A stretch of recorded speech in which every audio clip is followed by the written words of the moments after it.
Welcome back to the Growth Equation. Today we're diving into an idea that fundamentally transforms how we think about learning and self-improvement, the compound interest of knowledge. It's a powerful analogy, isn't it, guest? Can you walk us through how this financial principle applies directly to our brains? Absolutely, host. When you look at finance, compound interest is the secret to long-term wealth. You earn interest, and then your interest also starts earning interest. That's the compounding effect. If we shift that to the mind, consistency in learning is our compound interest. Every small piece of information, every daily reading session, every practice session doesn't just add to your knowledge, it multiplies the value of all your existing knowledge by connecting with it. It's an exponential return on intellectual capital. That makes perfect sense. It's not about the size of the deposit, it's about the frequency of the deposit. And the science actually backs this up, right? I'm thinking specifically about the famous forgetting curve in psychology. You hit on the most critical scientific point. The forgetting curve is brutal. If you do an intense 6-hour study session on a Monday, you'll likely lose 80% of that information by the weekend. Think of that as a high-risk investment that vaporizes.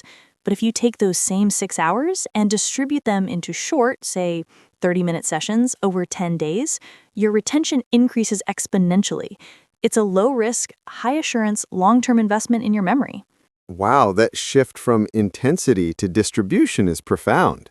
So if we're consistently making these micro deposits, what are the actual mechanisms in the brain that make this compounding possible?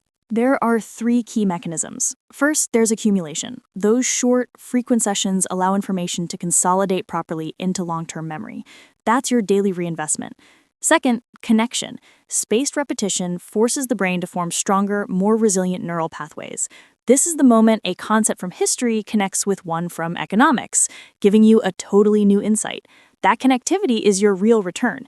And finally, relevance. If you consistently review, say, financial principles, that knowledge is accessible immediately during a crisis, giving you an automatic decision-making advantage. I love that. Accessible knowledge is powerful knowledge.